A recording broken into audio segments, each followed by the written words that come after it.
Let's see. Let's get it going. All right. Share my screen. You can see my screen, right? Yes, sir. Yep. All right. Just want to make sure because I have two screens open. Are you guys seeing? Are you seeing this one here that says US Tech 100? Yes, sir. Okay. Okay. Cool. So Yep. this is awesome. So this is NAS 100. It's just a different chart. If I go to NAS 100 USD, the one that everybody usually uses, it's basically the same thing. Hold on one second. Let's see, where are we? Yeah, it's basically the same thing where we had, let me just go back to the other chart because this one's a little confusing. All right, there we go.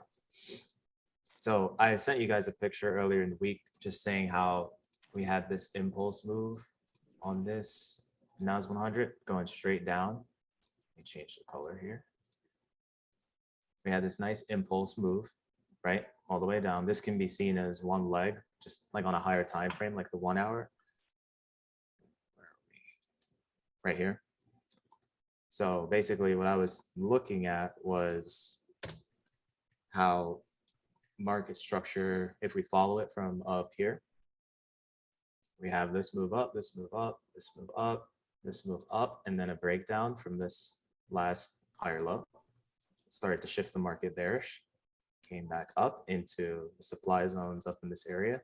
Maybe not perfectly at this one here, but basically within, hold on, I got a new keyboard, so it's a little tricky to use, but inside of this imbalance of this candle right here, ultimately where they mitigated, dropped the price, went lower.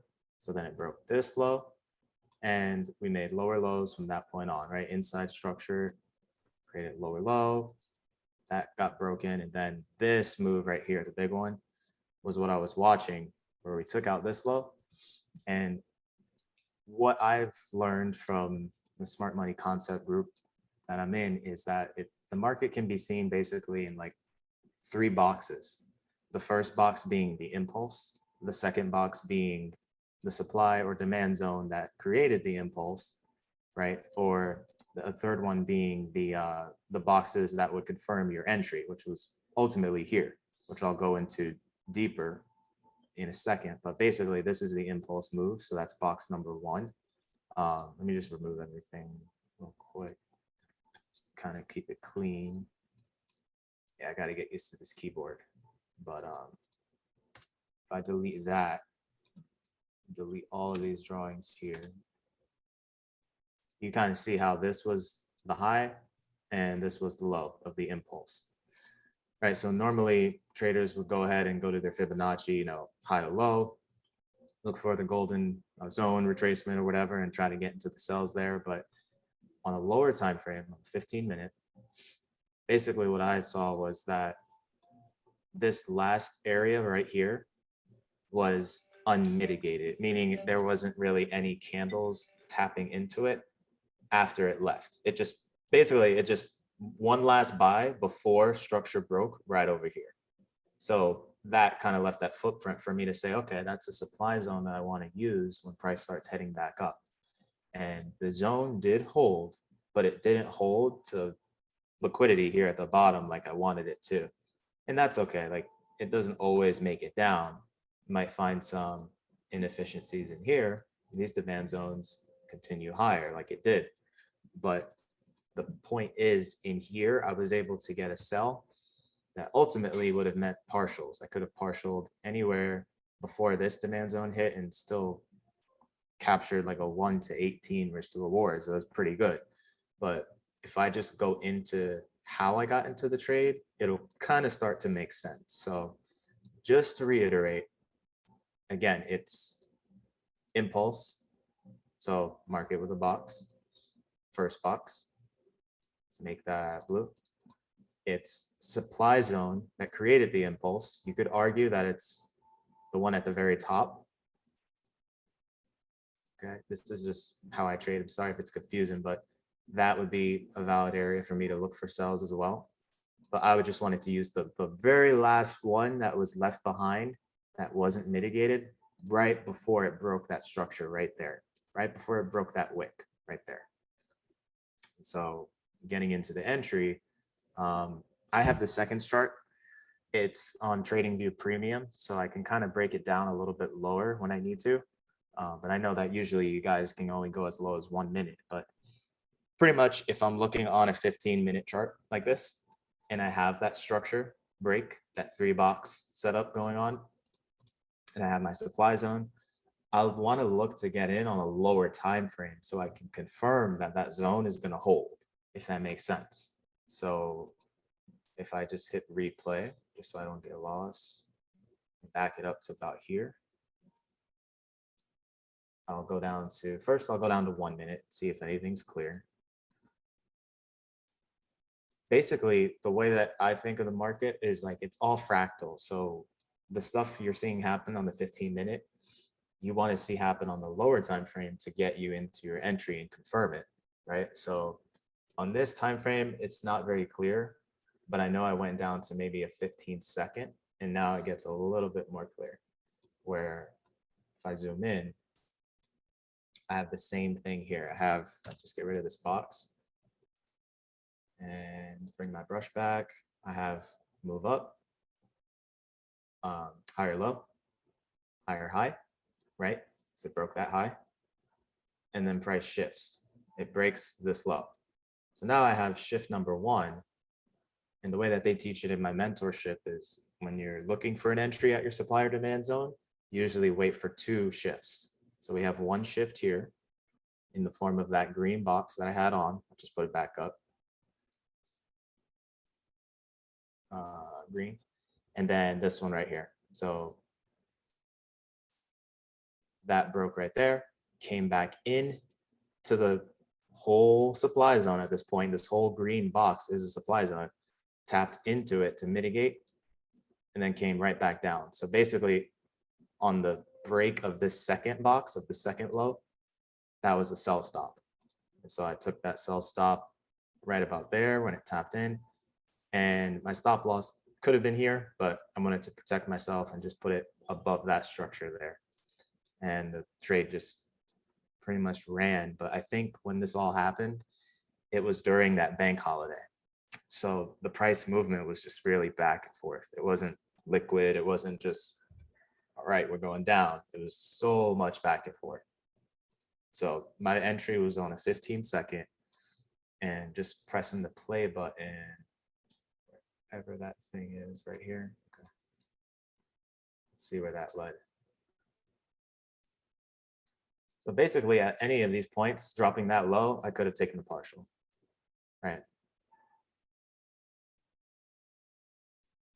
And that's how I would have gotten in. So basically the third box was the 2 green boxes.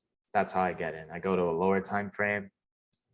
I look for that double structure break on a lower time frame and look to take my entry. But it can't just be like here, for instance, or it can't just be somewhere over here. It's got to be at my supply zone.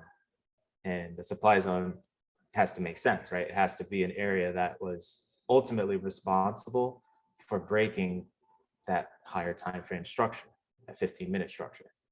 So what I'll do is I will just go into an example of a fresh one, just so it's not too messy on the chart or anything like that.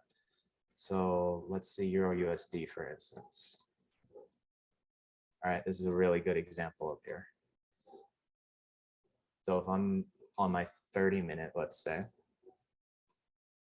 and again, all time frames work like this. So you could totally do this on the 15-minute, the daily, the 4-hour, the 1 minute. We have this move right here. So we'll just follow it, right? Down, up, down, up, down. So break of structure right here. What was responsible for that break of structure?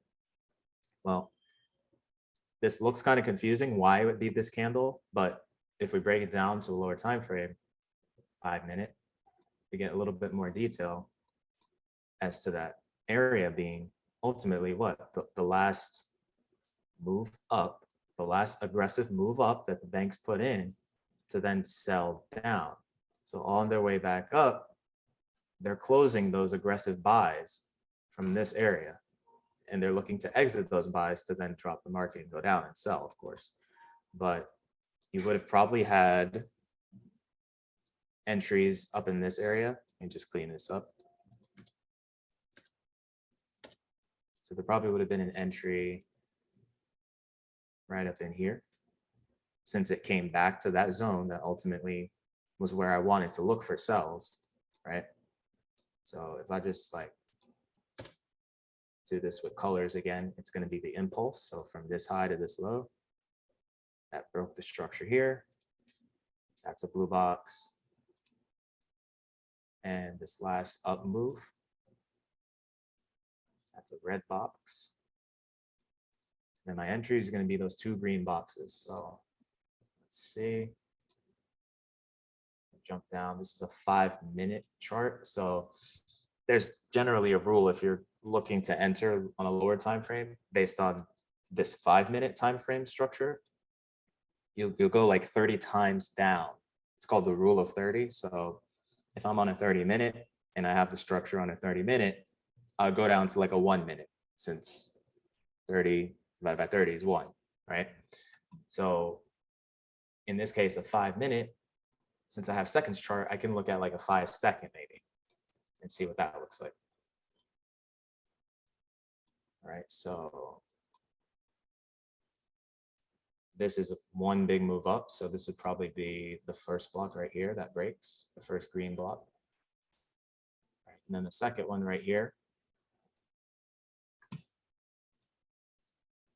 basically in the form of this, right, breaks this low, comes back into it, and then comes back down, sell stop here.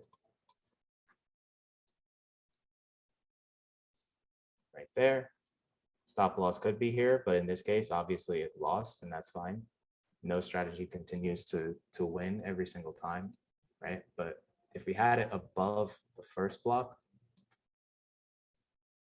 targeting that low at the bottom of the blue box, so all the way down here, let's just see how this one played out. Let's go to something like a 3-minute, just to speed up the replay. Let's play. So already would have had some partials at least, or break even, right? But it didn't get down to the bottom. So there was still something missing at that supply zone that the banks ultimately wanted to come up into and close some more of those buy orders that were left behind up in there. So if I had broken even, let's say I did, right? And I actually took this position, and then right here, it broke even, since that's where I entered, I would look for the second entry again, but not anywhere else other than my supply zone. So I would wait for it to go back to the supply zone right here and back that up a bit. I'll just leave that and then go to 5-second again, maybe.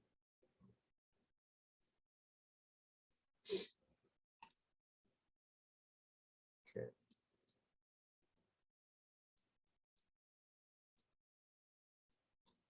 All right, now I have same thing. I have a move up, impulse, higher low, high,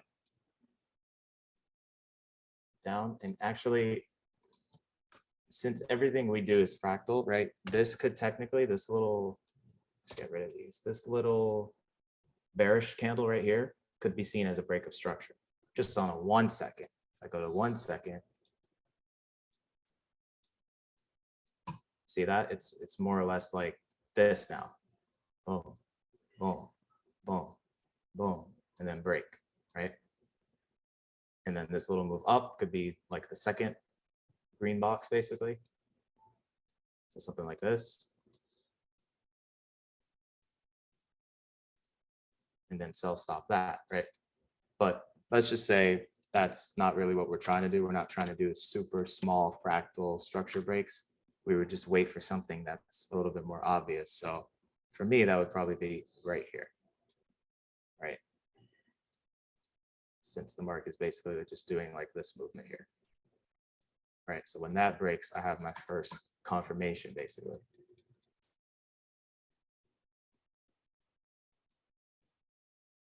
Let's see where it goes. Okay, so box one is pretty much established right here. And it broke right here. So now I just want to basically wait for a move back into it and then a sell stop on that second box. And sometimes structure will just keep going. At that point, it's like you either wait for the next move or you understand that this was also its own move, right? So if that comes back, that gives you an entry. And it just keeps going lower. Let's see what it does now. Let's go to a little bit of a higher time frame. This is 1 second. It's kind of super fast. I'm gonna adjust this to this because this is actually the low. And it's coming back into that box now. So basically what I'm waiting for at this point is gonna be a sell stop below that low. Okay, so there we go. There's my second box right here from this low to this high. And I got my sell stop right here. And I can put my stop loss here or here. Let's try here. And still targeting that low of the blue box because ultimately price is still in the range of this institutional high and this institutional low right here. So you can basically have confidence knowing that if it's respecting this supply zone up here, it's more than likely going to keep dropping. So stretch this out.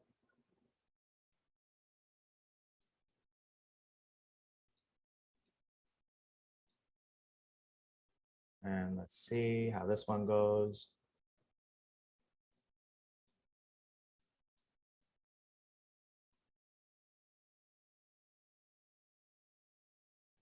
So as it drops, right? That's kind of like a shift right there as well. That's probably going to be a break even. Let's see.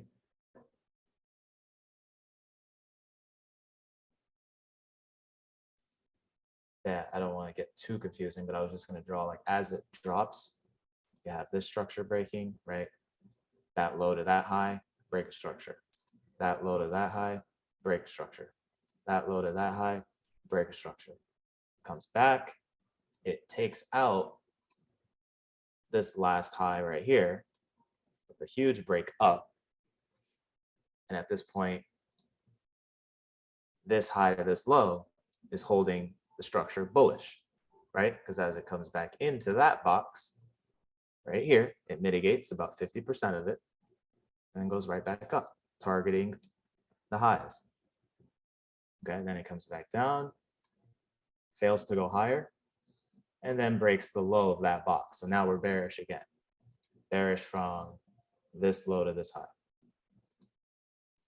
So if price wanted to come back into that somewhere around 50%, it will probably keep going lower, start to do this again because it's shifted bearish again right here. Well, right here, once it took out this low of this bullish shift right here, it's already going down bearish again. So let's see how it goes.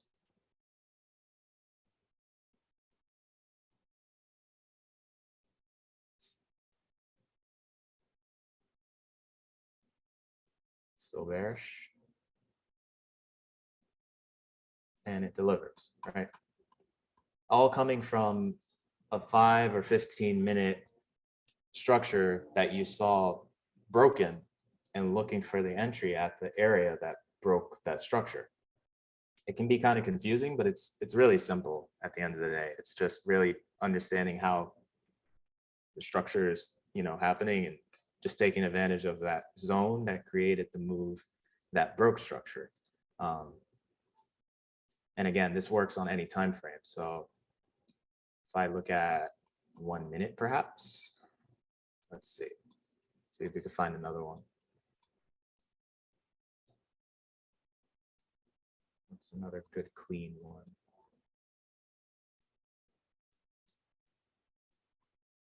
Zoom in here.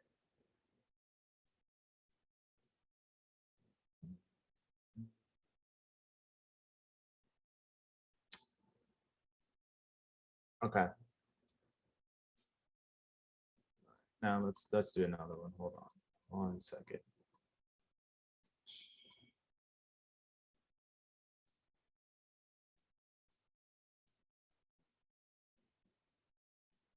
If y'all have any questions or wondering about anything I'm doing here, just ask away. Feel free to cut me off. Hey, you're doing great, Alex. I'm loving everything I'm seeing, man. Okay, thank you. Yeah, I don't have anything Appreciate to it. say yet. Okay, this is a good one right here. This one's really good. All right, so again, I'm on a 1 minute chart right now, and this works on any time frame. So the market's fractal, what's happening on the daily also happens on the 1 minute and anything in between. And when you have a nice break of structure, so in this case right here, right? Basically from this move up, this move down, this move up right here, that took out this high, this move down, this move up, and then impulse. All right, so impulse, what does that mean? That means 3 box. I can get a blue box here. This whole impulse from the high to the low. And the supply zone that created that impulse. For me, that's easily spotted as this one because, well, it's hindsight, so you can already see how it mitigated this one. But this left, like price came out from this order block, AKA, or supply zone, unmitigated. There wasn't a candle that basically came into it with a wick and then kept going lower. It was a clean supply zone that never had a tap ever since it broke down, and it kept going and broke structure right here. So on the way back up, the banks again closing out all of those aggressive buys up in this supply zone to then take the sell down. Just change this to red. Let's hit replay right about here. And this is what, a 1 minute. So the rule of 30, we'd look at like a 2-second chart technically, but I'm gonna go down to a 5-second, see where I can get my entry. All right, so we have these highs being broken in the form of this move up, took out these highs. I want to see price get below that, below this low right here, so I can get my first box. See what it does. Okay, it goes below that. So I can draw in my green box. This got taken out right here. And I want to see a move back into the green box. It can be at the open of the green box. It can be at the 50% of the green box, or it could be at the very top of the green box. But I don't want the green box to break. I want it to come into it and then just back out so I can take that sell stop right there. All right, let's see. Okay, so all it's doing is just making a longer leg. You can see that as something like this now. Just one longer leg to hopefully come into the green box, or at least the open of it, and give me that sell stop. Okay, so it's back inside of the green box's range. And at this point, I would just basically set up MC4 and be like, all right, at this low, I want to sell stop. And my stop loss would pretty much, I'd want to calculate it ahead of time what my risk is going to be. In this case, it's 1.5 pips. So that means I could use a pretty big lot if it's a 1.5 pip stop loss. And I don't really know where this second box, since it's technically forming already from this low to wherever the high is, I don't know if price action is going to keep going higher. So I can't really know for sure what my stop loss is until it starts going down and targets my triggers my sell stop right down here. So just to be safe, I could just put my stop loss above the first box, so 2.1 pips, plus the spread. If you have spread and commission, you know, you'd really want to just account for maybe 3 pips with that in mind, and calculate that on your calculator or whatever, and just be ready to enter that lot and put the sell stop in at this point right about now, because price could just come through. And if it comes through here and you didn't sell stop, I would just mark it execute sell right away once I see it break the second box down there. So let's see. All right, so right there, the sell stop is in. And you could still keep your stop loss. Like up here above this, just to be safe, but I usually keep it right at the second box's high. So right up there. And again, plus the spread on the pair and the commission will probably be somewhere up there. And targeting that low of the green of the blue box. So right down here. See what happens. Comes back into the second box. Notice how it never hits stop loss. Technically the stop loss is here, but I have it higher just to account for the spread and commission when you put your lot size calculation in the calculator and you're trying to figure out how much risk you should use. You really want to add a pip to it because spread is almost a pip every time. So technically in MT4, stop loss would be above that, and it got close, but it went ahead and delivered basically a third block right here and just keeps going lower, right? So if it wanted to go back up, I would expect that it would just come into this third block somewhere in the 50, the open or the close, and then just keep going. Let's see what it does.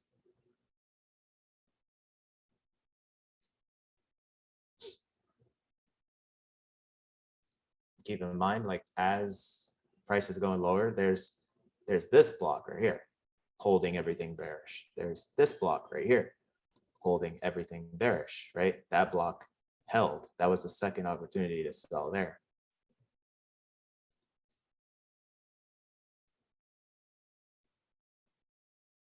And let's just wait for it to deliver to the bottom. Okay, so there's like a shift at that point.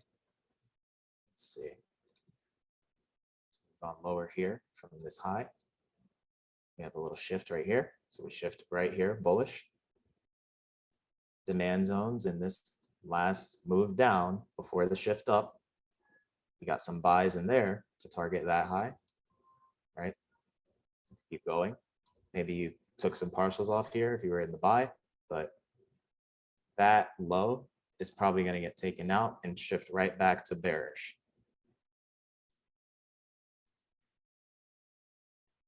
Yep.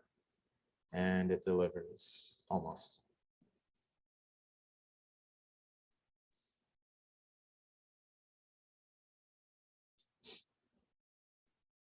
Okay, so that shifts back up. I'm not sure if that delivered fully.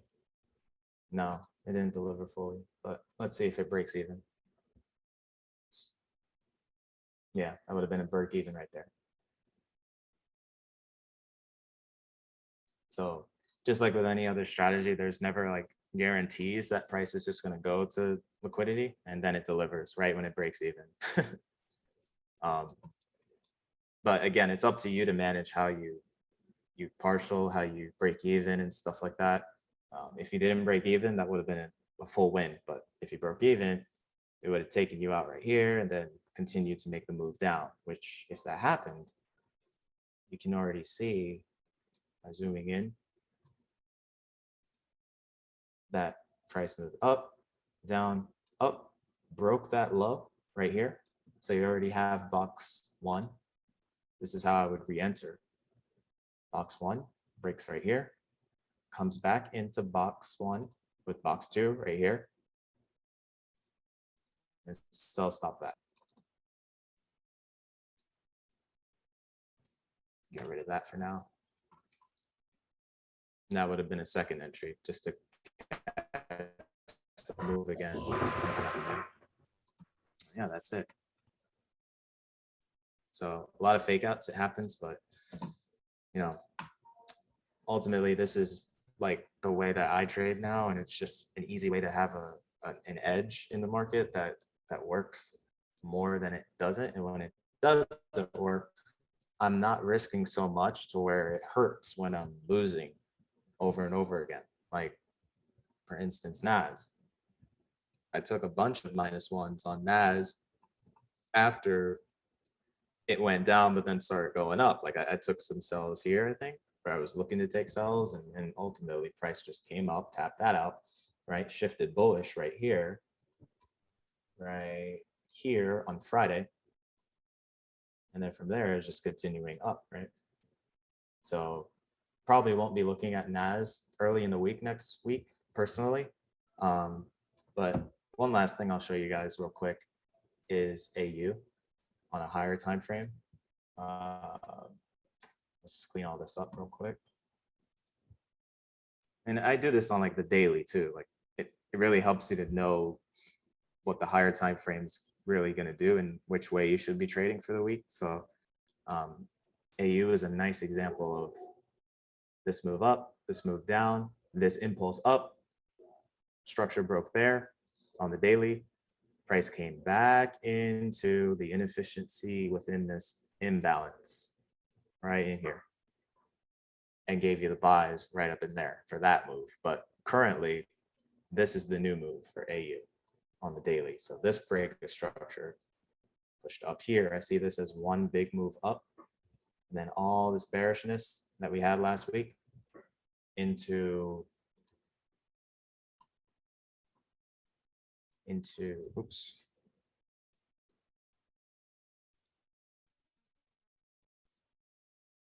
Into this area right here. This for me is my demand zone. So I would see this as the red, right? And this whole move up as the blue box. And then the entry inside of this red already happened.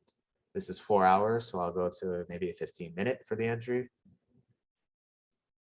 And the same thing happens, just like I showed you guys on the 1 second, the 1 minute, 5 minute, whatever. The entry is same thing. You have this move down, this move up, this move down, this move back up, this move lower, and then the break of structure right here, right? It took out this high that created this low. We shifted right here. So now I have my box 1, green, and my box 2. From the high of that wick to the low of this candle right here, because it came back into my first block. So I know that I would look for a buy stop or just market execute buy when it goes above this box right here. So that right there, my stop loss below that second box. So 2.2 pip, I don't know, that's risk to reward, a 5.1 pip stop loss, and already moving up at this point, right? So as it did that, I'm now looking at this block here, this high to this low, going into next week. And the supply zone in that box that broke the structure up. Okay. Just zoom in a little bit. So again, from this high, this most recent high to this low, and then the very last demand zone. So this candle right here, this last down candle, this last aggressive sell into the heavy buys that broke structure right up in here.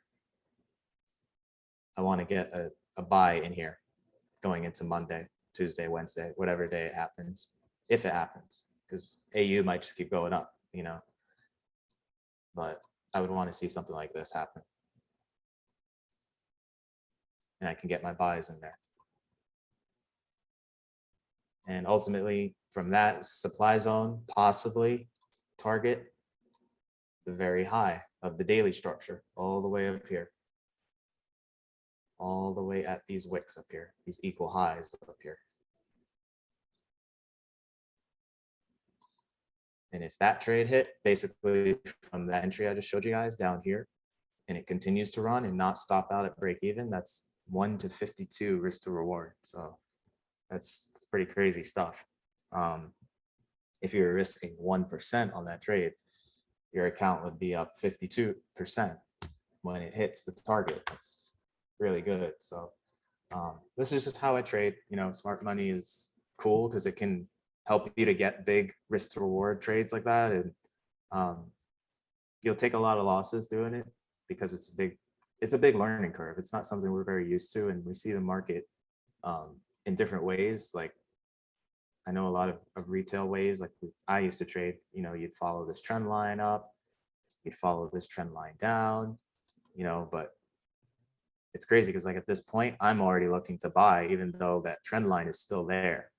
And it could tap that trend line and then go just back bearish again. But at least I was already in buys based on my bias and already in profit to partial before it even gets there. Like you kind of get into moves very early when you understand like where you want to be involved and how the supply zone mitigates and what's mitigated, what's not, where structure's breaking and how to get involved, stuff like that. And also just one last thing, I would partial at every high. So like this high, partial, this high, partial, this high, partial, this high, partial, maybe that high, partial, right? Because at any one of those highs, let's say it does this high, it may snap back and shift and go bearish again. So yeah, that's pretty much all I got for now. Are you taking questions? Hi. Hey. Yeah, if you have a question, sure, go for it. What tells you when to get out? So what will tell me when to get out is my partial levels, for instance. So like if I just go back and zoom in on this AU chart, let's say I was in the trade early, like I just showed you guys right down here, and I didn't have any of this existing. So let's delete all that. Let's just say none of that was there and replay right about here. Okay. So I don't like fully get out of trades. I try to let them run to my targets, my overall targets. And as I get to highs, in this case, since I'm buying the market, so as I get to this high, as I get to this high, right? Highs that ultimately were what we call swing highs, right? The main highs that were left behind before the price action went lower, right? Down to here, and so on and so forth. So at this high, I could choose to break even, right? In case the trade comes back to where I entered right here. But at this high, it would be a good idea to partial. So I would take maybe 50% of the trade off as it gets there, right there, and leave the other 50% running with break even, so that if the trade comes back again, I'm not losing any money. And I really won't fully exit until I've reached my overall target based on my story, my bias, which is all the way up here. Okay, so I wouldn't just close the trade at AU like right here if I was in the buy. I would just look to partial it out as it continues to go to each structure high on the left side, if that makes sense. Yes, that makes sense. So do you ever do a trailing stop after that as it's going up? Yeah, like I don't really do trailing stops too much. I like to just partial and break even. Okay. Because a lot of times structure might come back in and like, let's say it does this, right? It goes higher. So it takes out this high, it goes higher here, but then it takes out the low that created that new high. So it might seem like you're bearish now. It might seem like, oh, the market's going to reverse on me, right? And let's say you had your trailing stop loss here. Right. It can actually play bearish and take that out and then shift bullish again and then go back up. And so it's like, if I just left my stop loss at break even somewhere down here, I would have never missed that trade. I would never got taken out, because structure can play around as it goes higher, and it can really fool you with the inside structure, making you think it's bearish, but really on a higher time frame or something, it's actually just one move up, one move down with that little confusing bearish structure inside of it, and then its next move up. So for me, I don't like to trail because it happens to me a lot like that. Yeah. And then it'll just go right back up, and I'm like, wow, I should have just broken even, if anything, That's just my personal way to manage it. Everybody's different with that. Okay, thank you. Yeah, no problem. No problem. Yeah, Paul, you got anything else you wanted to ask away on this, or Chris, on how I do this, or look at Anybody else have a any different pair and questions? do it? I know some people, I believe Russ and Charles Mhm. just got on. Well, Charles was just on. He might be getting back on. So, I mean, if you want to go over it a little bit more, you Mhm. can. Mhm. But can't do that just so Okay. you know. Well, dang, looks like they kind of dropped off. I do have one more question. Yeah. What's up? I'm sorry, I'm so late getting on. No, go you're ahead, good. Leslie. Do you, thank you. Do you ever use any of the EMAs with your trading? Okay, so I don't, because I like to really follow structure really close with the way that I see it in the form of boxes and blocks, but I would use them if if anything for my entries. So if I'll just find an example of that, Okay. I'll show you. Okay. Let's look at US 30. Let me see if I can find a good structure break. This was actually a good one we had last week or this past week. Just remove everything here. There was an order block or a demand zone, however you call them. They're the same thing from this move right here in the form of this candle that got engulfed that mitigated over here. And over here, everything started to shift bullish. So this would have been a demand zone where I would have looked for a buy if I was buying. Let's go to red. Let's change that. And probably what I would have done if I was using EMAs. Paul, what do you use like EMA wise? You use like a 7 and a 13 with the red and the yellow. Is that what it is? Yeah, you talking about that 4XLG EMA setup? Or the DeLorean, whichever one you use now. I'm using a DeLorean because a DeLorean, in my opinion, is a lot more accurate than the 4XLG EMA setup. So is DeLorean like Back to the Future DeLorean, the EMA? Okay. What is it called in here? Like, how do you spell it? DELOREN. The very Okay, first so one. it's this one. Okay. Yep.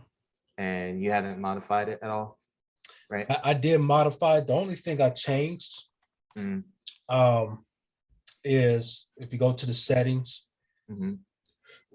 that EMA color 4, like if you go to style, Yeah. just change that. Well, you got a yellow, you got a white background. See, I have it black. So Oh, yeah. then that EMA Okay. color 4, I mean, you could put that as, I mean, you could probably put that as dark gray. So I mean, real dark gray, or leave it that way. And then the EMA 5, Yeah. I believe I have that on. Let me go on my trading view. But you only adjusted the colors, not the lengths, right? Right. Okay, cool. Yeah, So I didn't that's adjust any lengths at all. gotcha. Okay. Yeah, with the yeah, I have the EMA 5 as light blue, but I mean you can put that as light blue or dark blue since you already have one, and then that's all we have it on. Okay, so it's not yellow. The EMA link 1, the 5 is not yellow on yours. It's blue. Go to style. Yeah. And you have this blue. Yeah, it's yellow. Yeah, keep it a Oh, yellow. okay. Yeah. Okay, cool. Yeah. All right. Yeah. That's all So changed. Yeah. got you. I'm just going to show you an example of how maybe I would have entered if I was using this indicator at this zone. So knowing that it's a 1 hour demand zone, if you're looking to enter based on like I was telling you guys about the rule of 30, you're basically taking the time frame that you find the zone on, the demand or supply zone or the block or whatever, and you're going 30 times lower from that. So if 60 minutes is an hour, 30 divided by 60 minutes is 2 minutes. So I would go down to a 2 minute and look to enter there based off of the price action happening at the zone on the 2 minute. So the very first tap of that zone was over here. And already you can see like this would have given you like these taps over here. They could have given you false entries, which is why I don't really rely on indicators, because I know for me, I like to use the structure as it unfolds to get into my trades. So I'm not getting faked out or anything. So just looking at this is a structure here from high to low, make that green. And then that gets taken out right about over here. So I know that for me, there's there's a couple of things over here on this side. You could see this one leg as a structure, which then breaks right here with these wicks, or it's this high down to here as a structure. And then that also shifted a little bit more clearly right here with this break. So as price is coming back,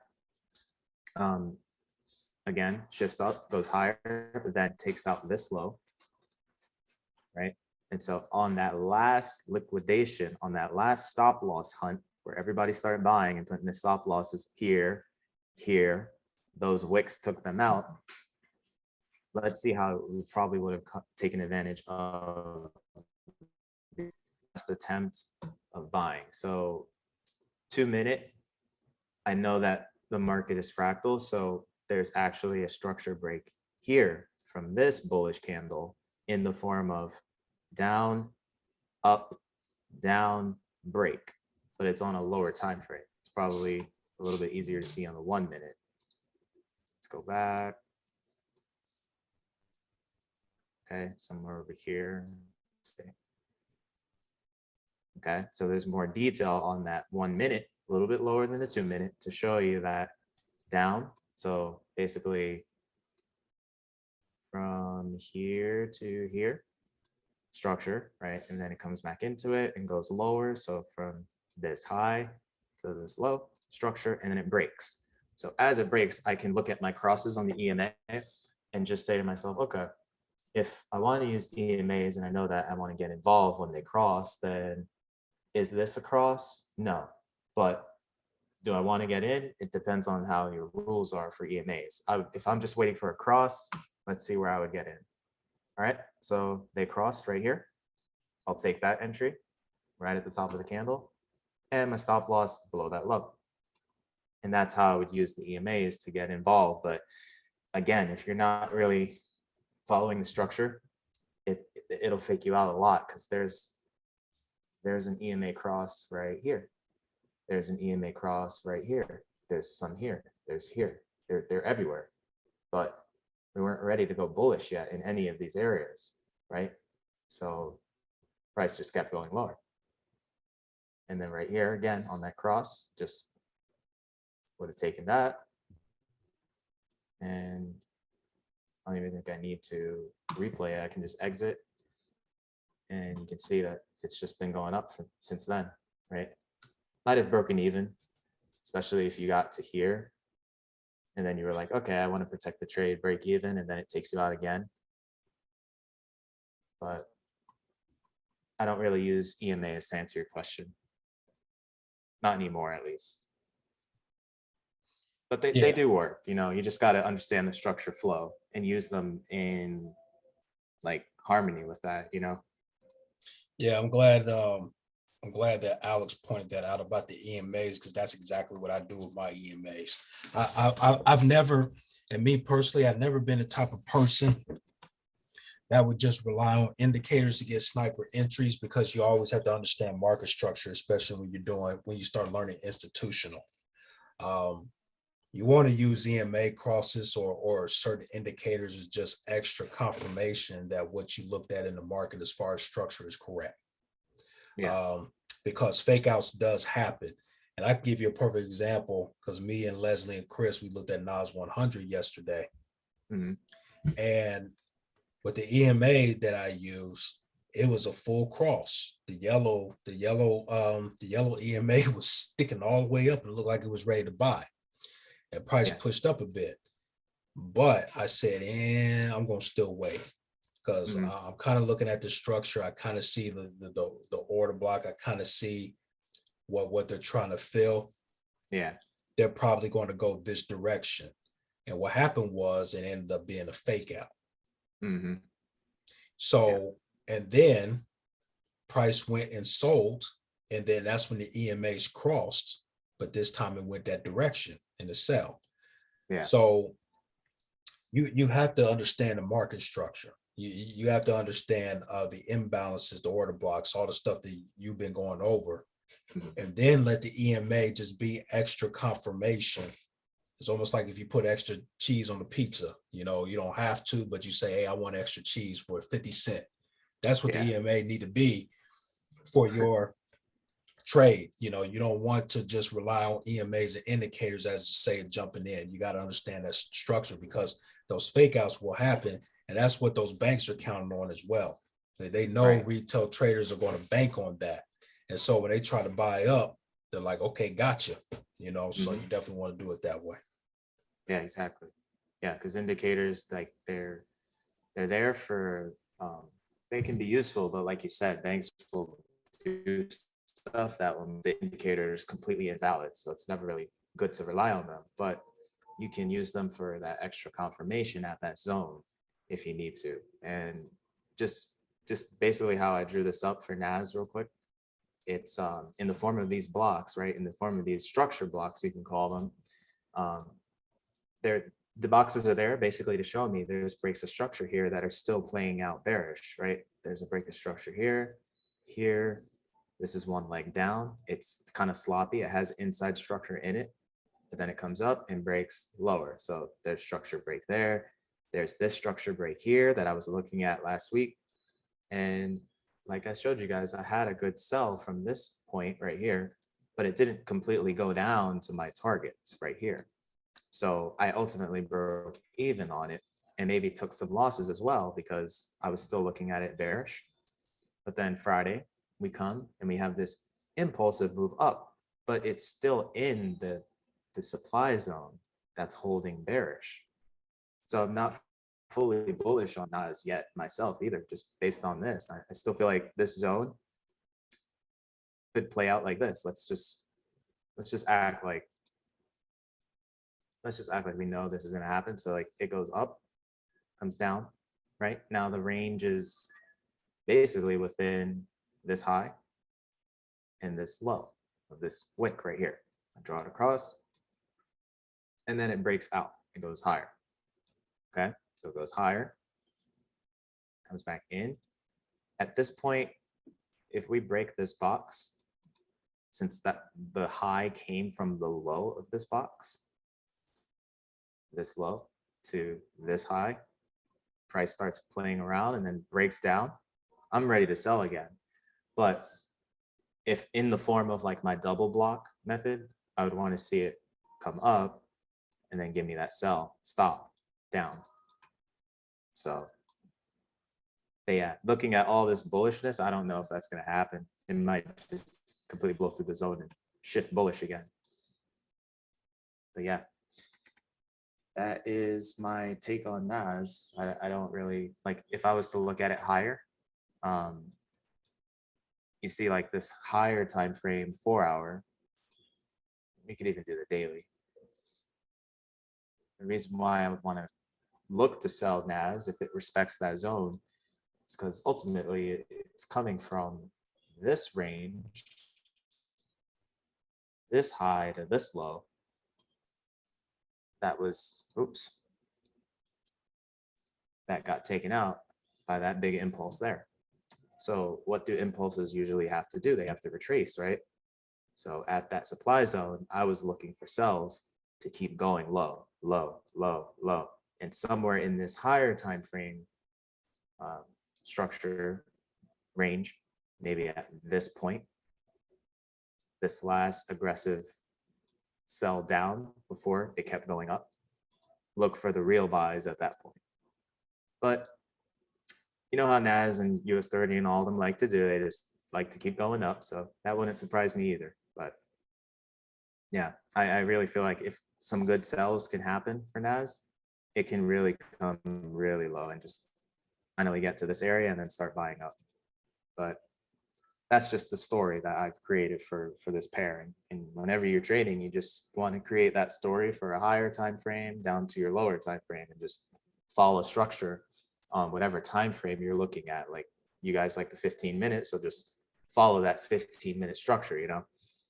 And that's basically it, you know. Just I really want to see what happens next week and see if it respects that supply zone ultimately up in here. All right. Okay, Paul stepped out. Okay, be right back.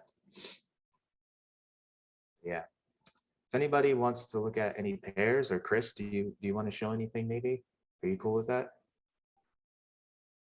if you're still there. Oh, quick question before okay, go Yeah. ahead, Chris, go ahead.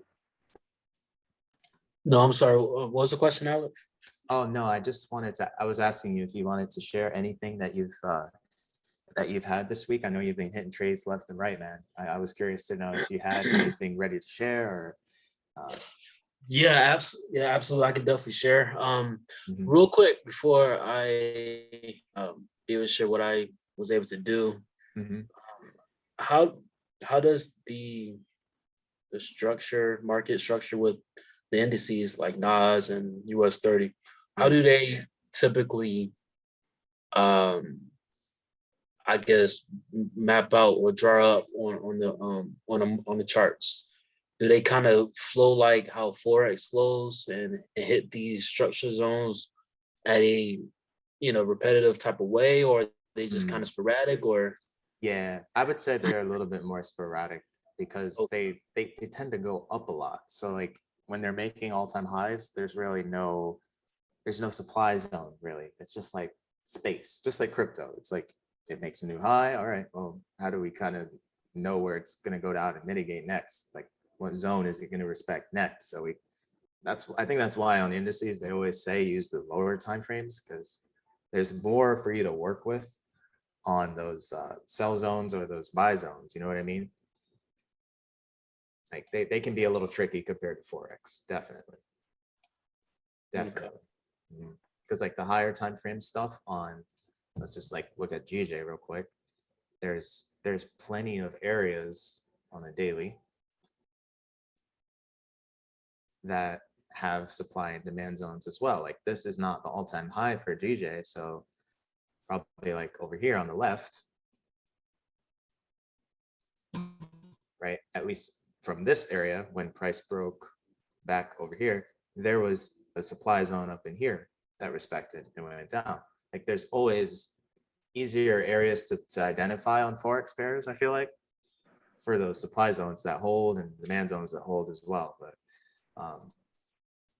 yeah, I would say it's a lot more, it's a lot simpler to follow the smart money stuff and the supply and demand zones on Forex than with the indices. But it does work. It works in any market, really. Some better than others, I would say. Yeah. pretty good. Yeah. Thank you. Yeah, no problem, man. Yeah. And this is just GJ as well. This is kind of what I'm seeing. Daily structure. Ultimately, from this high to this low of this wick, big range that broke, impulse, comes back into the range. Last down move that was unmitigated, like no candles really came back into it. So it's a fresh demand zone where I could see buys confirming and taking that up to that daily high up there. So yeah, that's pretty much it though, bro. Yeah, you have something to share though, you said? Anything like on the charts? Yeah, real quick. I think Leslie wanted to ask a question, and then I'll be able to go after that if she had a question. Okay. Oh, what was my question? Everything that you're teaching about structure now is what you've learned in the group that you're in, or? Yeah. Mhm. Okay, Everything that I'm teaching, like, explaining is yeah, not my own. It's just what I've learned, and I'm still getting better at it as well in time. I've only been doing it for since June, I think, or July. okay.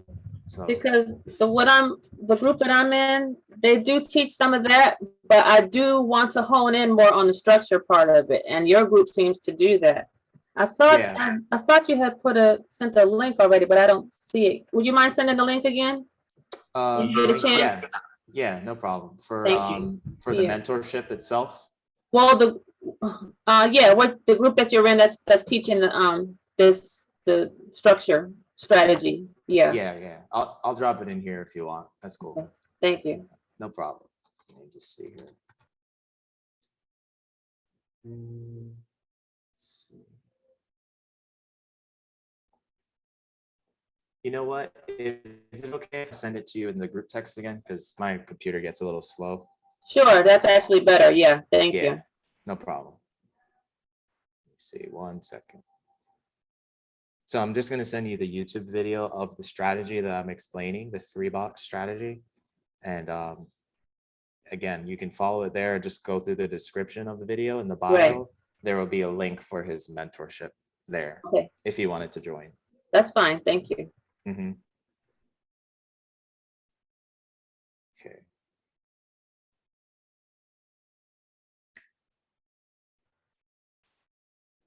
Alrighty, should be sending now. And do you have any other questions about this? No, not really. You can go ahead. Awesome. Okay. All right, Chris. Whenever you're ready, I'll stop share. Do your thing, bro. Alrighty, let me start sharing Give me my a second, screen guys. real quick. All right, so basically, when I was looking at the indices this past week, this past week, US 30 and also Nas, I made sure I saved those two to my little tab of pairs that I like to trade, and I was able to get started with marking up, starting with the daily time frame, and just to mind you, I haven't been trading like I was before, and so really last week was like, a good week that I was consistent. Beforehand, I was just inconsistent and was just trading on and off here and there, but nothing too serious, nothing too legit until this past week. So as my NAS is trying to load up, let me see. I'll go to my other trading screen. Typically, when I look at the charts and get started, I like to go to the daily time frame. And from there, I see how the market structure is. And I typically, look at it like this. Don't go too far back, although it doesn't hurt. So actually, I do go back. About this time frame, which is 2020, just last year, I marked up my biggest, place where I could place the daily time frame at on the low end, and then for the high end, I just place my top part up here. Then I just reduced it from daily to the hour time frame. I marked those up with, as soon as my thing loads up,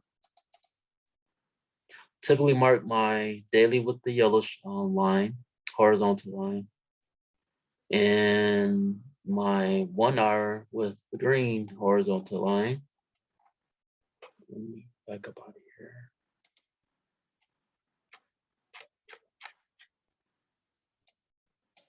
Yeah, you guys excuse my computer is going extremely slow than normal. But okay, so going from the daily, then the hour time frame, I really started to focus after that on the 15-minute time frame. And that's where I get into my nitty-gritty of the zones of market structure. So the way that I looked at it was, placing my red zones, which is 15 minutes, at each kind of structure break or consistency in the market, and that's how I came up with my 15-minute time zones market structure.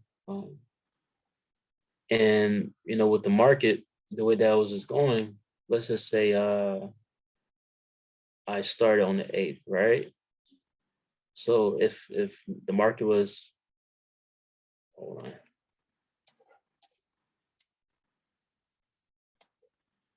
Let me go back. So let's just say, hypothetically speaking, if I started right there so that the market was right there on the 8th. And I see that it's at the bottom end of my market zone structure right here, 15-minute. Well, I look for either a break of this zone going down in the bear, or if it continues up, into a bull. And the way that I would, put my trades into my MetaTrader, I will do the, either sell limit or buy limit or sell stop or buy stop, just depending on the actual trade I'm looking for. So that way, whenever the trade goes into whatever zone I'm looking for it to go into, I'm allowing the trade to come to me basically. So the trade just, as you see, continues to go up. I mean, it consolidates until this point where it goes up. And another thing too, with what I saw Alex was doing and what Paul was showing me too, whenever you got a impulse where the market just goes on a complete bull up, there's something where it's like an imbalance where the market has to fill in the orders or whatever they call it. And so you whenever you see that, so the impulse on this bullish, it has to fill in some of this imbalance. And that's something that I didn't really know. I didn't really pay attention to until Paul brought that to my attention and Alex was showing us too. So that's something that I was trying to look for whenever I saw another impulse on a uptrend or a downtrend. But in the meantime, until that happened, I just trade from zone to zone. And as I mentioned, it consolidated for a little bit until it went on this uptrend and broke this zone. So, like I said, if I place either my buy stop, it would have broke it on up until I hit my take profit right here. I would have placed my take profit right there. Let me bring it in a little bit closer so that way we can see how much that could have been. So let's just say market was right here, and I wanted to put my buy stop at a point right here. Well, that could have been easily, let's see how many pips. And this is indices too, so I don't, and that's another thing too, with me still kind of learning it with the indices. I don't know how much 470 pips worth in the indices world, how much that kind of equate to if I was using like a standard lot or a mini lot or a micro lot or whatever. Typically I would trade at a lot size for something like this with the indices, like a 0.0, and then you just put in any number. So 1 through 9, whatever number it is, I'll trade at that lot size. Well, just real quick, a 0.05 would be like dividing the pip number in two. You're dividing it in half, and that's the amount you get. Okay. So I was doing a lot of 0.05, so it's just literally half of that pip count. I guess it's the 470. So you would make half of that in dollars. So that's what 235? Yeah. Is that what it is? 470. Yeah, $235. Yeah. Exactly. Nice. So okay, so let me just make sure I fully understand what you just said. So with the total amount of pips, you'll just divide that in half depending on if you do a 0.05, that's literally dividing in half. I haven't done the other multiples and all that, but I know because I was doing a lot of 0.05s. Mm-hmm. Wow, that's pretty good. I like that. So that means if I was doing a 0.10, that would have been the exact amount for $170. Exactly. I like that. No, that's pretty good. Thank you. Thank you. So yeah, I really have to get my terminologies and everything when it comes to studying these indices and just even the basic fundamentals. I gotta get back into the lab and brush up on those things because when you start to not do something consistently as you used to, and you kind of die off from it, you start to lose it, and that's what happened with me. I've lost some of the fundamentals, the basics, but when it comes to marking up charts, that's something that kind of stuck with me a little bit more than anything else, because I guess I was kind of good at it for a little bit, and I was just kind of able to kind of just jump back into it and kind of brush up on that a little bit better than anything else. But is there any other questions or any other points someone want to bring out into and how I do this, whatever? Okay, so Yeah, Chris, I just wanted to say, thanks for sharing that, because I mean, I like seeing that. That's how I used to trade as well, just like that, zone to zone. And I used to do it on US 30 as well, just like that. And if it's working for you very well like that, then definitely stick to whatever your edge is at the end of the day. There's so many different ways to trade, but if that is leaving you to be more profitable than not, and you could test that more than just having a good week this week and then next week, it's like that's the most important part, just making sure that whatever it is you do is ultimately net profitable after X amount of weeks. And if you do that through back testing, that can help, or you can always spreadsheet that stuff and log it, that also helps. But looks good, man. Thank you. oh man, I appreciate the encouraging words, man. Thank you. And Yeah. I want to piggyback on what Alex just said as well. When it comes to market structure, that's something that you're going to want to always have anyway. It doesn't matter whether you're trading institutional, retail, whether you're trading by EMAs, whether you're trading by support break and retest. Trading zone to zone is always the key, because really, even when you're trading imbalances and doing institutional like what Alex is doing, you're still trading off of zones, because those imbalances are zones as well. It's supply and demand. So it like Chris, it's actually a blessing that you still remember the market structure and the supply demand zones, even though you've been kind of away from trading for a while, because now you're able to actually start from scratch, but still having a foundation versus start from scratch and don't know where to start.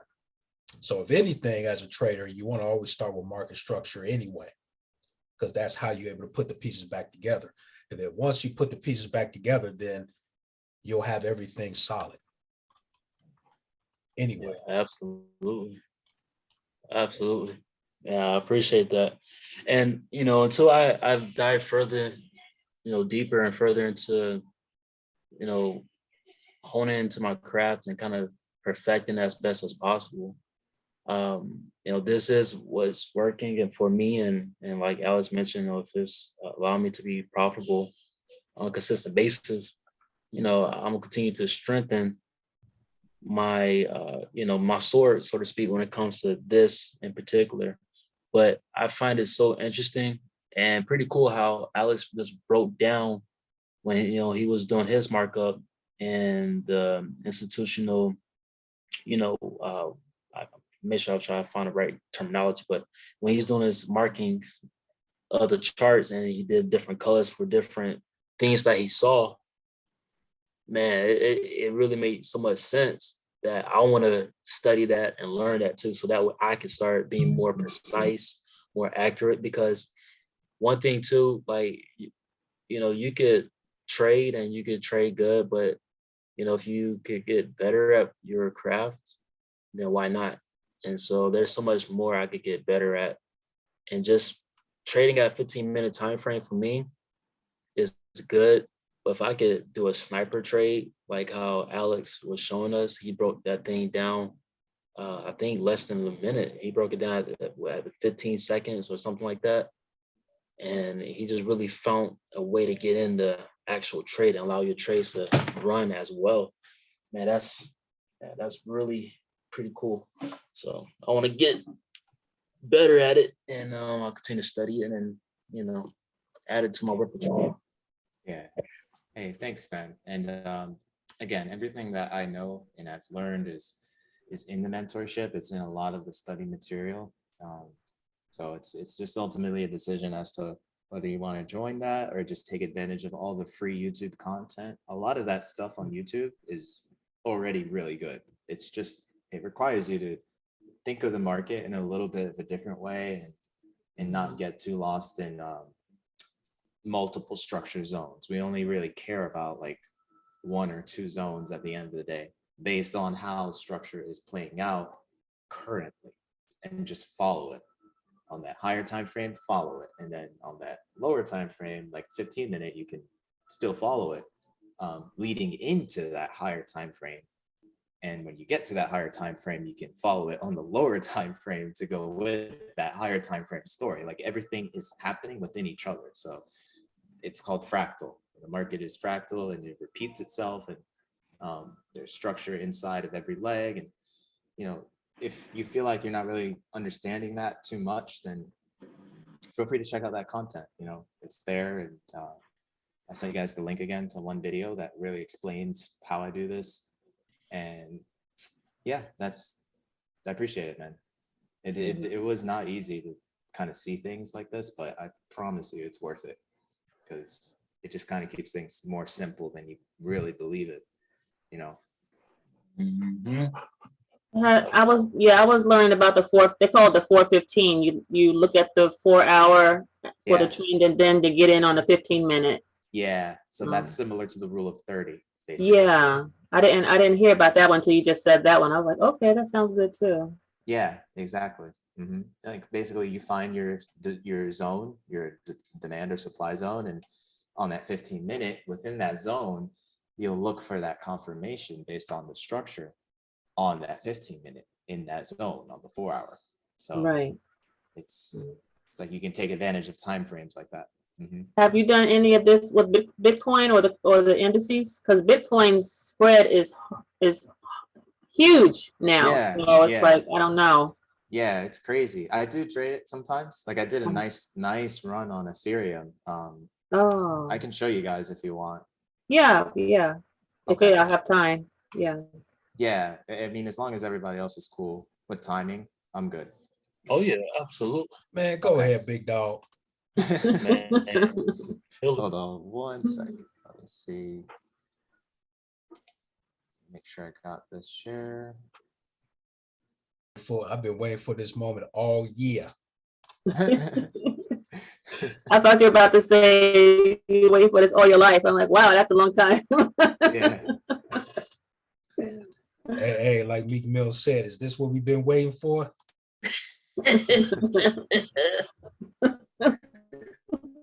Oh my goodness, where was that at? You ready? All right, I'm done. Let's see. Is it here? Where was this trade at? Man, I have so much drawn on here. Okay. Oh yeah, the other thing I was going to mention, yeah, you can get lost in these levels and these supply and demand zones sometimes. So I like what you're showing us, because they're basically everywhere, but you have to hone in on the right ones, on the main ones. Exactly. Right. Like basically you're really just wanting to look at what's happening currently in price action, not really what happened on the left, so to speak, too much. But in this case, I think I took this trade like a week or two ago, but it was, for me, it was basically this high in the form of this wick got taken out right over here, and on a lower time frame, maybe the 5-minute, it was a little clearer to see it. Yeah, it was a lot clearer to see it on this 5-minute, how this wick got taken out, not with just a wick, but with some candle bodies. We had some actual impulse break that structure. So I know that I can look to buy, and it's not just a fake out wick to go lower. Okay, because that's another thing you'll learn with smart money is that a breakout can fake you out when it's really just a wick and it's just liquidating to Yeah. sell stop losses right here Yep. It's and then go liquid. lower. Just hitting that liquidity area. And Right. that's one of the reasons why, like I was telling Leslie and them yesterday, because this is literally the only mistake I've been making is to where I'm thinking price going to buy up. But like you said, if it's hitting like an order block area or supply zone, in this case, it's supply zone, it's really catching that liquidity so it could sell that price, sell that price that's going high. So let's say it's going high, they're trying to sell it for high and make price drop. Mhm. So here you can kind of see how they mitigated 50% of that. Right. Yeah. At least in the form of like the buy, you're saying, right? Yeah, exactly. Yeah, exactly. The previous buy they did here and Mhm. mitigating that area. Like Wait, I'll draw. I'm sorry, can you show me what you, like annotate or something? So Paul, for me? If you you see how can. you see how they bought price up, right? But these are imbalanced candles. So they at least bought back 50% of this area, or maybe most of it. It's coming back to here. Right. Oh, okay, okay. Mhm. Yeah. That's why I told Yeah. Alex, I said I can understand where he's coming from, to where if you kind of focus on like the president, not too many zones, you can automatically see what they're doing. Right. But it always goes back to structure. Like Right, basically the way I think exactly. about it is number one, structure. Number two, the supply or demand zone. Number three, the entry, or some people call it Wyckoff, or I call it my double structure box. Like it's all within the mentorship, but it's all in sequence. So nothing can be first. Like zones are not first. It's really the structure and what's happening, and then the zones come with that structure. So just to break that down again, structure breaks here. You have an impulse. So step number one, done. You have structure, number one. Step number two, the zone that created the structure break. Okay, so it really could have been multiple areas because it's ultimately the last, in this case, in our buy, it's the last move down before the structure broke. So you could argue this was the last move down, this whole bearish candle down to the wick of that bullish candle on a lower time frame. Okay, we could probably go to 1 minute. Yes, that was also a bearish range, right? It was a move down before a move up. So we could have bought here, and it did. It mitigated a little bit, bought up, bought up, bought up, bought up, and then liquidated. It just kept going lower. This was not the area that the banks wanted to reverse price at, and that's okay. So I had this one in mind personally because this is a little bit exclusive to the mentorship, but when you have this whole range on that higher time frame, on that 5 minute, that broke, usually at about 50% of that range. So I can just put a single 50% fib like this. I just have the 50% line on, no other levels on the fib. There's a zone within that 50% area, and it's this one. It's this last down move before the up move that went bullish and broke this major structure here. So at around 50% of the main range is where I want to look for those buys, right? And I conveniently had a down move before the up move at that 50% area. So that's my supply zone. Step number two. Now step number three, where did I look to get involved? Well, for one, that range and it's 50% automatically for me is where I'm putting an alert. I'm already like, all right, here's my horizontal ray. Here's my alert. I can't do it in replay, whatever. But on the alert, I would have said, look for buys on Ethereum. And then when it taps in, I get my alert. And now I can go in. This is a 5 minute. So the rule of 30 would be, is that 6, 12, 18, 24, 30, 300 seconds in 5 minutes. So what would that be like? I don't know. Let's just go down to 15 seconds. So I think that's how I got in. Okay, so 15 second. Could have actually been lower now that I think about it.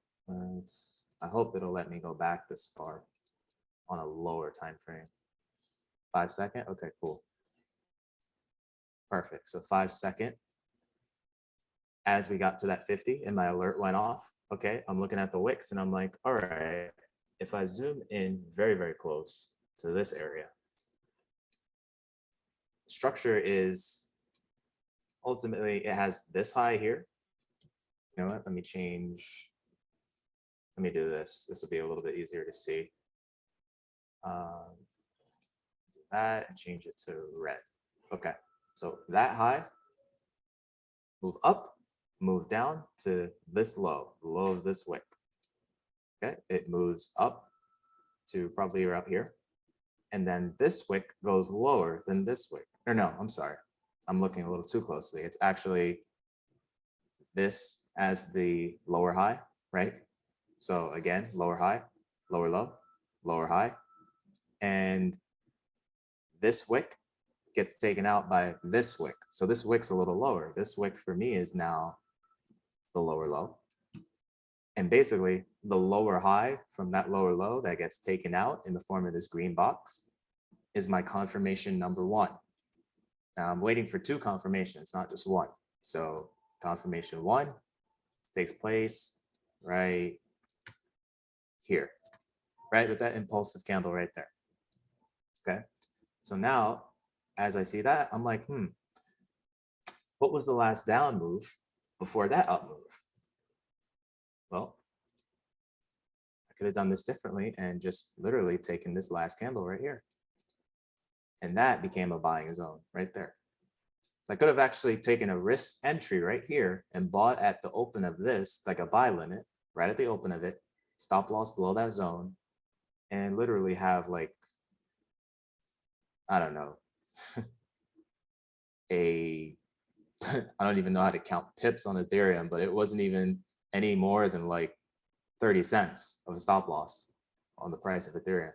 And that just kept running. But that's not the entry I took. I actually just did it like I usually do it and wait for that second block right up here to break right there. And that's that buy stop that I took. So let me just get that highlighter tool again. So basically we broke and made a new high here, bullish, low here, and buy stop right there. Stop loss below that low. That's all market structure, but this is on a 5-second. So it's still the same. It's literally this, the structure doesn't change on timeframes. You still follow it the same. The only reason why I'm on this 5-second is because I'm looking at a 5-minute structure move. So I need to break it down to find out where's my confirmation entry, where can I get involved and catch like the best reward for the lowest possible risk. And that for me was right here. So if I go to back to the 5-minute and I just press play,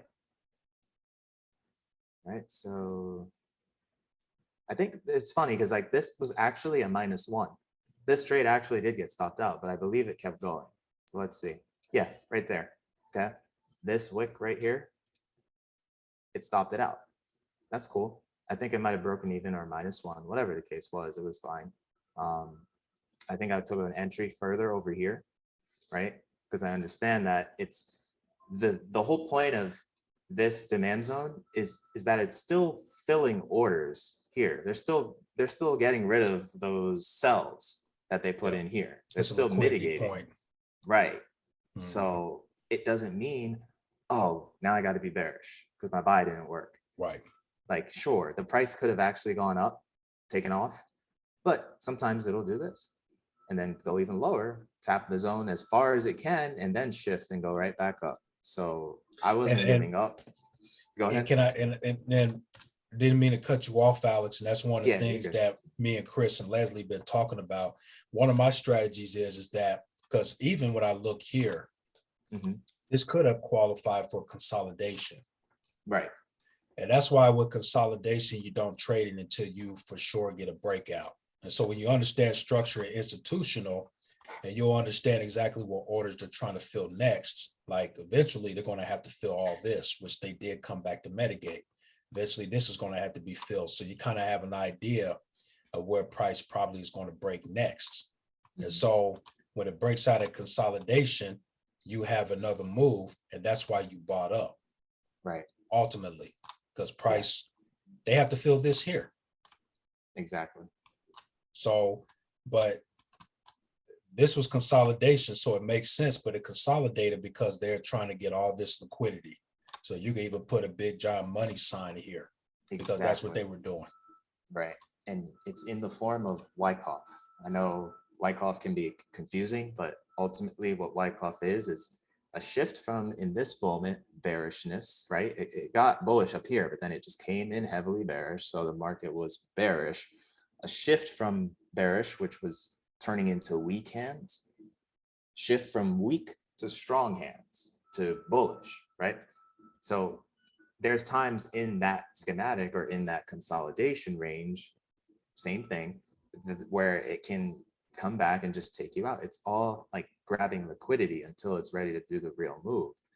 Ultimately, you can see how when I broke down to the 5-second and got a nice sniper entry, I got burned. That's fine. But if I just took the sell or the buy limit here at the 50% of this overall zone, I'm still good because my stop loss is below that zone. So there's the way of kind of refining it and trying to get a tight stop loss and then seeing more losses that way, or just taking the overall 50% of that supply or demand zone, putting a limit on it, seeing what happens. And in this case, this trade won. This trade didn't win, but I think I had a position at this 50% and I was holding it, and I still wanted to get like a super sniper in it just to see that this works. So I got closer to this area over here to go to a 1 minute. I'm not going any higher on my time frame. Notice that, because this is a 5-minute structure break. So I really just want to dissect it and see what structure is doing fractally so I can get involved again if I need to. But basically what I was seeing was, okay, we went lower, went higher, we went lower, we went higher, went lower, and then we really went high. So a new impulse was made, and on the way back into that impulse, again, that last down move in the form of this bearish candle from the top of the wick to the bottom of the wick, 50% of that, I could have also buy limited that and just put my stop loss here. And it also broke this bigger range here. So at about 50% of that, that was a prime area for me to be, okay, like, I think I want to look for buys again. But as it did this second impulse and came back, I think that's where I took my last entry. And if I go to 5 seconds again, the way the structure is right now, I'll just put lines on it this time. We have highs here. Okay, it goes lower. We have, oops. We have highs here. Because ultimately it's just like this, a little small move up, move lower, a move up, still bearish, and then that breaks, right? But let me see where I actually got involved real quick. Okay, that's what it was. So basically, sorry, I saw this move here as a high, this impulse bearish, wherever it goes as a low. Okay, cool. So stops about right there, and then it broke that high. So we had a shift here as well on this smaller time frame to confirm what I was doing is right, and to confirm that this demand zone is holding. And I want to look for my buys here, my step number 3, my 2 confirmation entry.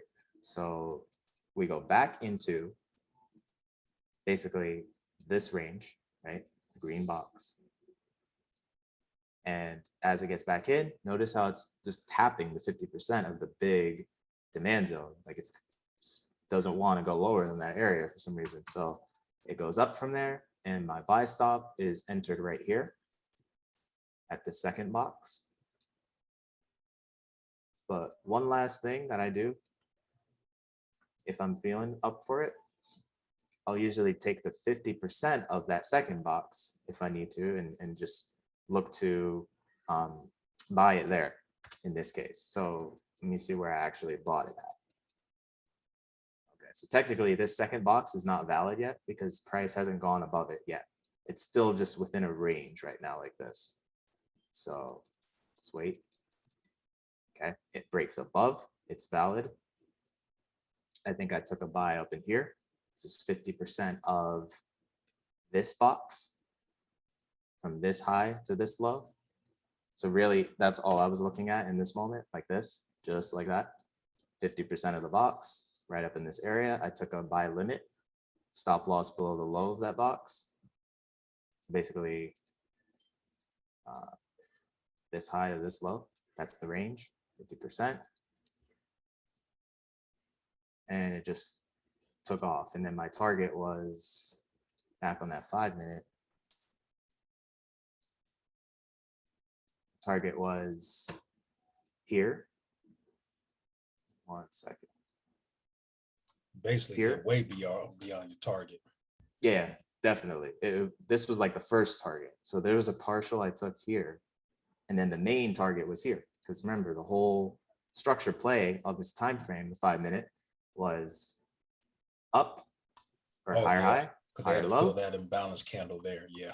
Yeah, higher high. And then just fill in the imbalance here and target the liquidity at that high. And it just kept going. So I closed here about 80 or 90%. And that other 10, 20%, it just kept going.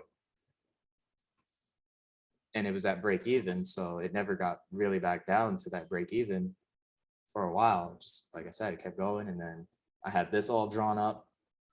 But I think at this point, it started to break down to where it is currently now. So yeah, at this point, there wasn't really a target for the partials that were left on. I was just leaving them running to see if it would go to even more highs and just keep going to like 5,000, 6,000. You never really know with crypto. Sometimes it's ready to go. So ultimately that trade kept going, man. It's crazy. It was all the way up here.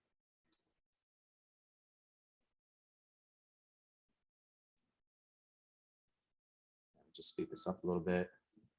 Show you where I got stopped out of it. Right there. So that big wick, right? That took me out because my break even was at about here. Get rid of these other lines. My break even was here. So that one wick took me out of that partial. But again, I already secured most of the profits at those 5-minute structure levels. That trade was already pretty much done in my eyes. So you said you secured them. Did you, how did you secure them? Because okay, so let me go back to the 5-minute. oh, did you do smaller partials every time or? Yeah, I'll explain. Oh, okay. Like, back over here where we were. Yeah. Yeah, I basically, since I bought in right about here at this line, on Yeah. that lower time frame, I took some partials here. So maybe like 50%. I can't remember. All I remember having is just I drew +8. That was the risk to reward that I gained on it. And Right. then that other position that I had running over here, based on the buy limit at this red line and the stop loss here. This one we can just delete because that one actually lost, just so it's not confusing. That was like a +9 when it got up here. Now it says 73.75, so I didn't actually catch that much risk to reward, but I caught a +9 risk to reward, which basically if I'm risking 1%, that's like catching 9%. You risk 1% to get 9%, right? Right. Right. And the same thing here. I risk 1% to get 8%. That's how that would work. But I partialed about 90% at this point, right up at here, because this was my last target. This is where I wanted my buys to go from hitting this demand zone. So when I got there, I was like, okay, I'm happy. I'm good. 90% closed. Yeah. The other 10% did what it did. And I could have closed it as well. But you know, I just wanted to see how this would work. Worked pretty well. Now I know when I really do get higher and that 10% has made me a lot already, I can just close it whenever. But this was sort of unforeseeable, right? Like we just kept going up, up, up. I thought Ethereum was going all up. And then that one day last week, just boom, they dumped it. Yeah. Yeah. And that's how crypto is, you know? So basically what I'm saying is I secured about 90% of the win. The other 10%, I let it do its thing and then it didn't win. So it's fine. Okay. So that's why I'm kind of stubborn. I know I have to start opening my mind more up to partials, because I was thinking if you had a big enough trailing stop, Mhm. you could have, the trailing stop could have been up here somewhere, and then you could have got wicked out, but that's, Yeah, you know, exactly. so that's, I don't know. If both of them work, it depends on how you use them. Right. Exactly. So that, yeah, if you trailed your stop, you would have actually profited on the 10% that at that point, that high probably did more of a profit than my 90% partial right here. Yeah. And that's Yeah. why like leaving a little bit to run can really change the game, because you don't Yeah, know if price is just exactly. gonna just keep going up, Yeah. Yeah. So yeah. But yeah, I might start doing trailing stop, especially when I have that 10%. That wouldn't be a bad idea. I was thinking that both of them actually work together very well if you work it the right way, Right. So Mhm. okay. Well, you notice that's what I did yesterday on Nas 100. Yeah. I trailed that stop and then closed that partial. And then Yeah. that second one, then the second partial I had, matter of fact, it's in the recording. Then when price pulled back, it hit my stop loss and I was still in profit. So I didn't lose anything. So doing both, Mhm. I know I'm going to be doing both. Yeah. Yeah. Risk, like trade management, not just risk management, but trade management is it's also everything, right? And just like as an example, right, when Ethereum broke down, let's say I was selling it, I wasn't, but I had this drawn up in case it was going to sell, and it respected that zone perfectly. This supply zone here held, it filled 100% of it, right? So it didn't just stop at 50% like I like to see it do. It actually looked like it was going to break the zone, but right at the very top of it, filling in that last buy to sell that broke structure, they shifted price. Okay, where did they shift price? Well, we don't even need to switch time frames because we can see it. Move up, move down in the form of this bearish candle, move up, break of structure from that move down. So now I have my confirmation one. And then the second one that comes into that confirmation one box. So ultimately this low to this high. And it gets validated right here with this candle body breaking it right there. So that was another opportunity. I didn't take it, but let's say I took it, I would have self-stopped that. My stop loss would have been here. And at this point, as I'm in profit, now my strategy and how I've entered the trade and my my whole chart markup, it's not as important. Now I need to look at how am I going to partial the trade? So trade management, right? I could have taken a partial here at this low, at this low, at this low, at this low, and ultimately target this low, because that's where the big break of structure stopped before it retraced. The impulse stopped right there, came back up. But notice how it never got there. And Ethereum is open, so it's still playing out in like sort of a consolidation, but the sell is still holding. So I could have partialed at any one of these points and no longer worry about trying to buy or trying to sell anymore. Like it just, the focus shifts from how you get into the trade to how you manage the trade. And that's really it. Like, you have your TDA, you have your rules, your entry criteria, those fundamental trading truths I showed you guys. So you got these. I'm a patient trader. I treat this as a business, so on and so forth.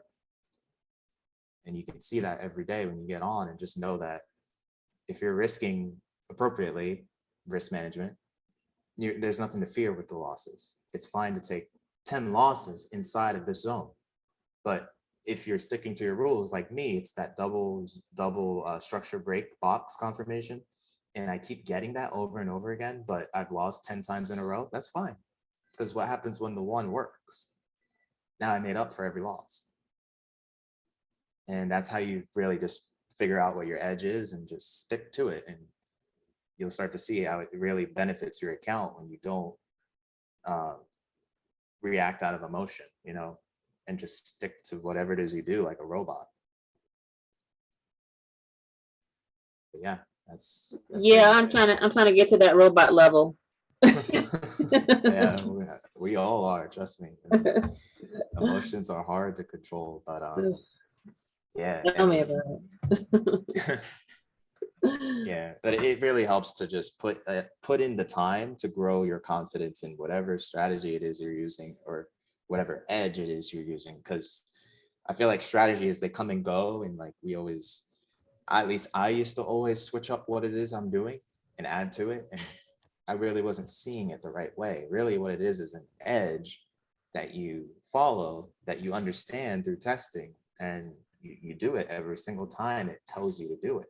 Whether you win or lose in it, it's okay. But how are you managing your losses when you are losing? Are they too big? Are they actually smaller so that you can keep going in that account and not have to reset it? You know, like those are the things that at some point you learn to really just do it the right way, you know, because doing it the impulsive way and the emotional way, it might work for a short period of time, but trading, we want to think of it as like, how am I going to look next year? Not how am I Right. looking today with profit, daily profit. Right. No, like Right. monthly profit, yearly profit. That's all that matters. Because I am sticking to a strategy, but I don't know. Something happened in the last couple of weeks, and there was some other things going on, you know, personally. So I don't know if that has to do with. I don't know if I got distracted, Mhm. but my strategy was going well. Yeah. But like I If said, you're I going through a really rough patch do. too, like it's always, I find I always screw up. Say that again. If I'm going through like a rough patch or something's just not right in life and I'm Yeah. trying to trade, yeah, that the Yeah. mistakes, they add up, you know. Yeah, exactly. Then Yeah. it kind of messes with your confidence and all that stuff. Yeah. But Mhm. but like I said, I really do want to start to hone in on the structure part of it, Mhm. because I can do the strategy, but I really want to understand that whole strategy and working the structure like you do. And I love it that when I see people who aren't really using indicators and they Yeah. really are consistent with their wins, you know, that's amazing to me. Right, right. Yeah. And I can relate to the lack of confidence, like the feeling of your confidence being diminished last week, because I showed you guys what I wanted to see NAS do and US 30 do and all that. And Friday, they just did their own thing. Like they set up for those sells where I wanted them, but they kept invalidating my sells. I took a bunch of -1s and I was like, man, I feel like crap at the end of this week. But I know that I know next week every moment in the market is unique. So I don't need to linger on how I felt this week going into Right. next week. I just need to reset my mind and really know that what I do works and trust in it. So Right. if you want to learn that stuff again, just use the link in that video. You can Yeah, sign I up sure there. will. Um, Yeah. yeah, and it's not like I don't get anything for you signing up if you want to. It's not MLM at all. It's just a Discord group where Mhm. everybody shares their ideas. I can actually show you guys real quick what it looks like. If this will load. Can you see this, by the way, where it says starting? Yes. Okay, so that's Discord loading up. Just give it a second.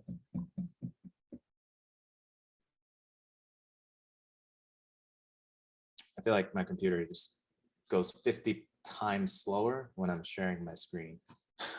Yeah, crazy. I believe that does affect it. Yeah, it does. Yeah, it's so annoying. But this is like, so we have what, 231 people online. These gold names are people that are funded. There's a lot more funded members, but there's only 4 of them like actively on right now. These are just a couple of the things they're talking about right now. The guy Ment Effects is the teacher of all of these concepts. He's the guy that you see on YouTube speaking about it and all that.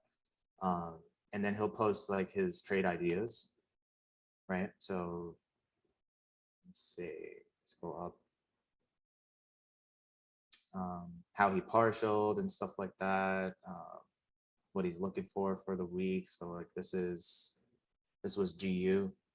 He was looking for buys in that zone, stuff like that. But there's no signals. It's just sharing ideas, sharing results. And then all the course material is here, where you basically start here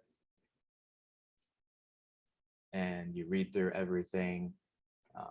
It's got some disclaimers and stuff. And then there's section 1 all the way through section 5. I would say the course material is probably going to take a full week to watch one time. And when you watch it once, you're definitely not going to get it. So it's like you constantly go back to videos to get nuggets you might have missed. It's that type of thing. And all the live webinars that happen on Sundays are here. So he records everything. It's always there to view and just replay if you don't understand anything. It's a really cool community. Okay. Yeah. Right. And That's all it is. like I said, there's a lot of similarities, and I'm trying to wrap my head also around fractals too, because they use that a lot. Yeah, exactly. Um, Yeah, once you get the fractals, it's like yeah. you can do anything. Yeah. It's a really good strategy to have, but to understand it is I Yeah, have to understand it better. right. Yeah, it's a huge learning curve, I'll tell you that. Yeah. Like anything else, don't expect to be better a week from now or a month from now. Like everybody learns these concepts at a different pace, Mhm. and they can be pretty much like put into what you do already in your own unique way. Not everybody like does it the way I've been showing you guys in this community, but it's generally the same concept, right? Like just simple stuff like a huge impulse. Okay, so that's box 1. The area that created that huge impulse that broke structure right here previously, because structure, if you just look at it as one big wave, it's looking like this. And then it broke. Right. So Right. this zone up here was responsible for that break. And up there, you just find your cells and look to take it down. But same thing in any market. As you can see, crypto, indices, it all works. But definitely recommend when you learn this stuff, if you do, just stick to one pair and just find all of those areas on any time frame that allow you to do this, Yeah, I favor US 30. Mhm. And I was talking with Chris and Paul yesterday. I'm gonna try to focus on one time frame, Okay. Yeah. that too. That way I can like really just hone in on one way for Right. now. And I know everything the things we're learning, it does apply on any time frame, but I just need to Mhm. just hone in, Yeah, on one thing, stop jumping around. exactly. So Yeah, because I have the same problem, trust me. And I have Mhm. like sometimes I say to myself I should only have 2 things in my watch list, but then it always goes back to like 10. Mhm. Because I Yeah. just like to see how it works with different pairs and like Exactly. some Yeah. other pair might be ready, Yes. And like on one time frame, you'll see it, and then it's like, okay, let me shoot down to here, look Yeah. over there. Oh, let me go back up. Let me look over here, and it's like, Yeah. okay, I gotta stick to just you scatterbrain. Just become scatterbrain. So it's like, Exactly. Exactly. But yeah, it'll work like if you like US 30. I do. Yeah. 5 to 30 minute, that's cool, right? Yes. That's totally And fine. the funny thing is, when I'm trying to analyze, I'll see a lot on the 1 hour. It's like, oh, Mhm. I'll see it, So Yeah, it's interesting. I do want to hone in. You do want to do the analysis properly, but then you just have to hone in. exactly. Yeah. And like just as a quick example, the daily on US 30, it just looks like everything's up. So Exactly. it can be like, all right, well, there's not too much on my daily. Maybe if I just want to do like the high and the low for the daily borders and stuff like that, the high and low, that's fine. I go to the 4 hour. Mm-hmm. I have, when you start learning like structure breaks and stuff, how I see it, I have a breaker structure here. Okay, so I know that the market was bearish in this moment. Where did it go back up to mitigate? Inside of this supply zone right here. That was responsible for that little break right there. It broke there. So it just came right back up into that zone, gave you some sort of entry, and then sold off again. Mm. So that broke, right? And in that break, I would have been a seller here inside of this last up move before the down move, but it didn't get there. Instead, it went lower and it broke further. Okay. So Mhm. now I'm following structure as it breaks. And if it doesn't get to where I want it to go, it's okay. I just follow it. And I was looking to be a seller here last week because we broke here. We came down, came right back up into that last buy before the sell that broke the structure. And on the 15, since I was on the 4-hour, on the 15, I would probably just be looking for US 30 next week to do the same thing, right? Break this structure, since that's the low that created this high, and look to take it further down if it Wow. sets up. You know, if it does something like this, breaks down, comes back into the first break, and then breaks down again, I'm already sell stopping that right there, that Okay. low. Mm. Mhm. And then I'm just And you taking just that take it to down. the next zone. Exactly. I'm just following it down to the low that it created right there, Mm. and partialing my 90% there, or partialing at, you know, lows that were left behind on the way there, just in case. Mhm. But So you don't look at like W's and head and shoulders and all that stuff. no, Wow. because a Okay. lot of the time, it's crazy. Like equal lows, W's, they can get liquidated. Mm-hmm. And they do get liquidated a lot. So if I just find a quick example of that, where's a good W? Actually, one that literally happened last week because I was looking at this W for me and I was like, oh, there it goes. Oh, no, it didn't. Right. Yeah, that would happen to me so much. And I was like, why aren't W's working? Like this right here, this can be seen as a W, right? And it started going up. So you're like, okay, I gotta buy a Yeah. W. Yep. Yep. We buy the breakout, liquidated.